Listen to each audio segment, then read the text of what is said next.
Hi, and welcome to our show, Forever Paranormal, with your host, Dr. Bill and Ed, where we will discuss such things as cryptids, UFOs, hauntings, angels, unsolved mysteries, government conspiracies and cover-ups, witchcraft, the metaphysical, and more, as well as stories sent in by you, our listeners.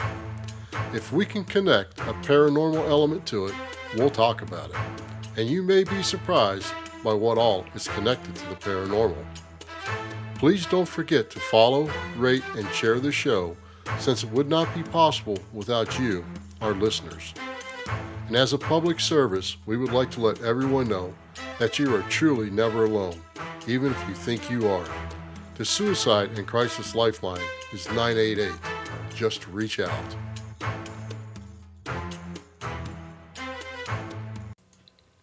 Hi, Deb. How are you? Good. How are you? Suffering a little bit of seasonal allergy stuff here. You? Yeah, a little bit, but it's a beautiful day and it's a productive day, so that makes it great. Yeah. And the birds are singing and annoying you? No, I'm just teasing. A little bit.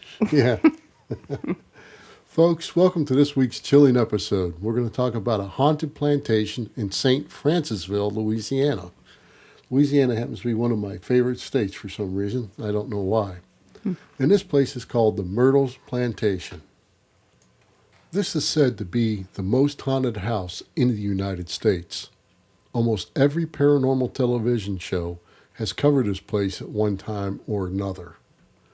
The Myrtles Plantation was originally called Laurel Grove, and the home was built in 1796 by General David Bradford after fleeing Pennsylvania in 1794 with an arrest warrant for his part in the Whiskey Wars. I've got to ask, what is a whiskey war? The Whiskey Wars was a bunch of local people that fought against the government, even though they were government officials, about some taxes that they thought were unfair put on the whiskey that they liked to drink. He eventually was pardoned by a United States president, but that's another story. The original house featured 6 bays and 3 dormers on the roof in the mid-1850s. The 1.5-story house was extended south, almost doubling its size, and increased to 9 bays and 22 rooms.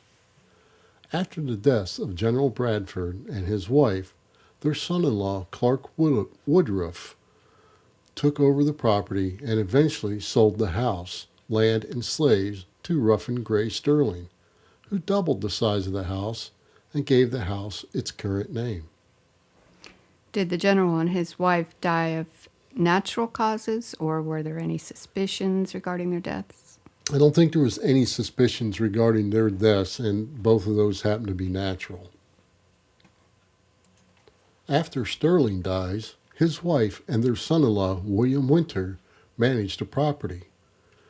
And he was shot on the front porch of the house, but depending on which version of the story you believe, he didn't die until he entered and went up to the stairs for help, but died on the 17th step.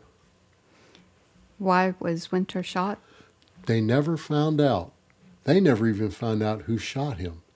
A stranger come up to the house while he was on the porch, shot him dead, and fled, and they never found out who it was or why. What's the significance of the 17th step? You know, that's another curious thing, because some stories say that he died immediately on the porch, and the other that he was rushing into the house, struggling for help, and got to the 17th step and died. I have no idea what the 17th step means. He was not the first of many family deaths in the house, and it is rumored that there were over 10 murders committed there.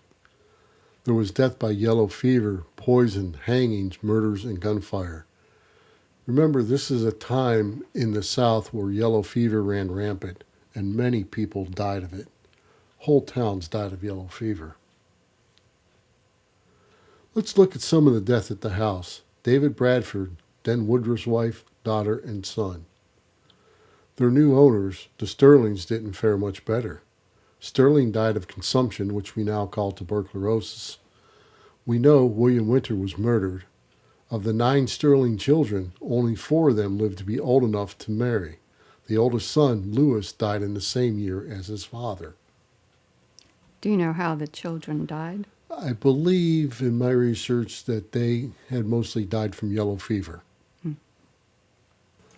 The house again changed hands several times, with Milton Williams buying it to grow cotton. But when did the haunting start? Well, it seems the haunting started around 1817 with Woodruff running the house. There is no question that the most famous ghostly tale of the Myrtles is that of Chloe, the vengeful slave who murdered the wife and 2 daughters of Clark Woodruff in a fit of jealous anger. Apparently, Woodruff had a reputation in the region for integrity with men and with the law, but also was known for being promiscuous. While his wife was pregnant with their children, he started an intimate relationship with one of his slaves. This particular girl, whose name was Chloe, was a household servant who, while she hated being forced to give in to Woodruff's sexual demands, realized that if she didn't comply, she could be sent to work in the fields, which was the most brutal of slaves' work. Rumor has it that Woodruff tired of Chloe and chose another girl to force himself upon. Chloe feared the worst. Sure, she was going to be sent to the fields. She supposedly began eavesdropping on the Woodruff family's private conversations, dreading hearing the mention of her name. One day, Woodruff caught her at this and ordered that one of her ears be cut off to teach her a lesson, to put her in her place. After that time, she always wore a green turban around her head to hide the ugly scar of the knife had left behind in removing her ear. Chloe wanted to punish Woodruff and his family for what they had done to her. And Chloe had put a small amount of poison into a birthday cake that was made in honor of the Woodruff's oldest daughter. Mixed in with the flour and sugar was a handful of crushed oleander flowers. The 2 children and Sarah Mathilda each had a slice of the poisoned cake, but Woodruff didn't eat any of it. Before the end of the day, all of them were very sick. Chloe patiently attended to their needs, never knowing that she put too much of the poisoned flowers into the cake, and in a matter of hours, all 3 of them were dead. Just to clarify, Sarah Matilda is the wife? That's right, she was Woodruff's wife. Okay. So let's touch base on the oleander flower for just a minute. You know, being down in the South and around voodoo and all that stuff, I'm sure that some of the other slaves practiced that and knew that oleander could be used as a poison that affects your heart.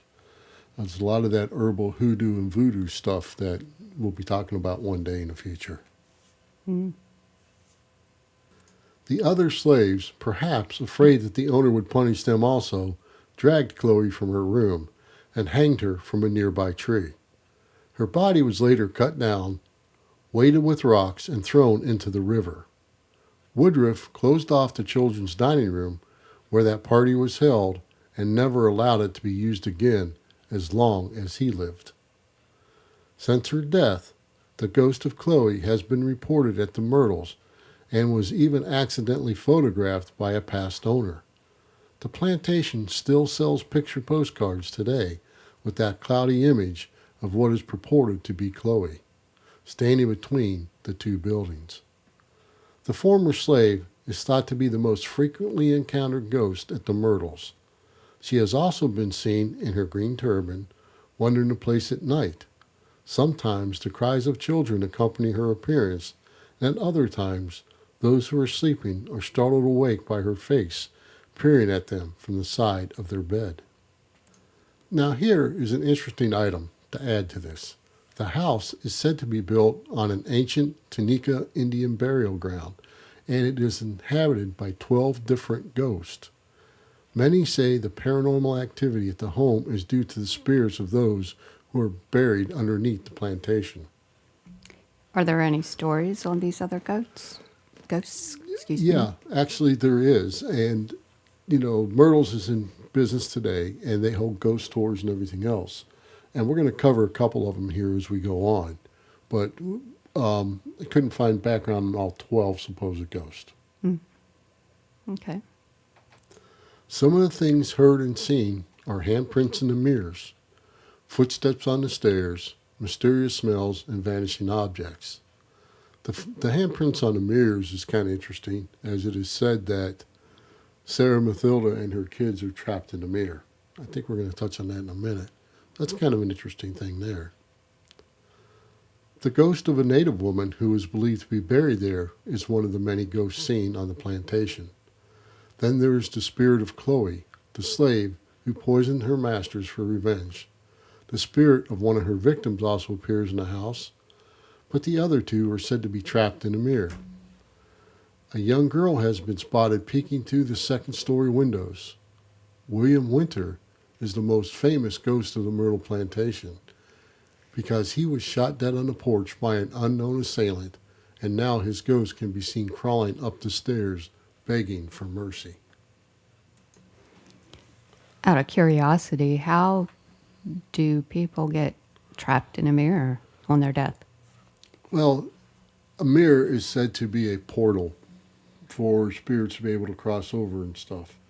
And good spirits, bad spirits. That's why you never want opposing mirrors on your bed, because witches believe that mirrors help with transcending different planes and stuff too. And you don't want to see yourself in a mirror because you'll get scared and slam back in your body. And it could be that the spirits are trying to come through and they can't actually get through the mirror. They're not strong enough. Or they could have been trapped in there somehow by some kind of magic we weren't aware of. That's frightening. Yes, it is, isn't it? Mm-hmm. The ghost of a young girl who died in 1867 also haunts the Myrtle Plantation. She died of unknown causes, but a voodoo priestess attempted to save her by performing magic rituals, which ultimately failed. Her ghost has been spotted in the room where she passed away, and guests claim to have woken up to a young girl practicing voodoo on them while they slept. Is it possible for anything to happen if a ghost is practicing voodoo on you? I don't believe a ghost can put a voodoo curse on you or anything like that. I don't think a spirit can engage that much power. A lot of voodoo is misunderstood, and they think, most people think it's just about zombies and things like that. And it's not. A lot of voodoo and hoodoo get mixed together, especially in Louisiana. And it's a combination of herbs and potions and spells and things like that. So, which you've got to put your intention out and conjure up the energy. And I don't think a spirit has the power to conjure energy like that. So, therefore, I don't believe they can hurt you. Good. During the Civil War, 3 Union soldiers attempted to loot the Myrtle Plantation. They didn't last very long and were shot dead on the premises, reportedly by Confederate soldiers. Some years later, a maid attempted to clean the bloodstains from the floor, but the stain just wouldn't come off. Some say they've seen the bodies of the 3 soldiers lying in a pool of blood in the first floor of the house. So the Myrtles is still in existence, Deb. Mm-hmm. You can still rent rooms there. You can stay there. And it might be a cool place to vacation sometime. Some of the restaurants have changed where they're at, and it's mostly like a big bed and breakfast, I think, but it's still a hotel you can go to this day. And that might be a cool place to check out sometime. Like I said, about every famous ghost hunting show has been there, and a lot of people that do ghost hunts for different podcasts and stuff like that have been there, not just the TV ones. And it's supposedly the most haunted house in the United States. So what do you think? Maybe up for a trip one day? Maybe. Maybe. I know you don't believe in this stuff, but, you might be scared of it anyhow, right? Yes. So, if all these famous ghost hunters have visited this location, why hasn't anyone tried to help these ghosts move on, if that's possible? Some ghosts are trapped, some are residual energy that's just going to be there from the dramatic things that happen. Some are intelligent spirits which come and go, things like that. But you got to remember, ghost hunters are ghost hunters.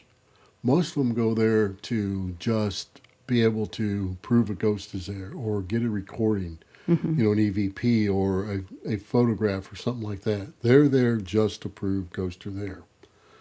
Unfortunately, most ghost hunters don't have any intention of helping the spirit, which is what I believe they should do.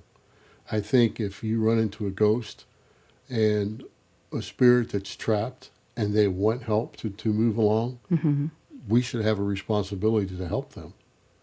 Not just let them sit there and suffer for eternity in a trapped situation. I know myself, I personally wouldn't want to be in that situation. Me either. All right, folks, that brings us towards the end of this episode, and thank you very much for listening. Until next time, when we talk about another tale yet to be told. Thank you for listening, and remember to like and share the show. We would also appreciate a 5-star rating wherever possible to help new listeners find the show. We welcome all questions or comments you may have about this or any other episode, and our contact information can be found in the show notes of this episode. You can also follow us at foreverparanormal.com. And if you'd like to support us, you can buy me a coffee at buymeacoffee.com/foreverparanormal. The links to these are also in the show notes of this episode.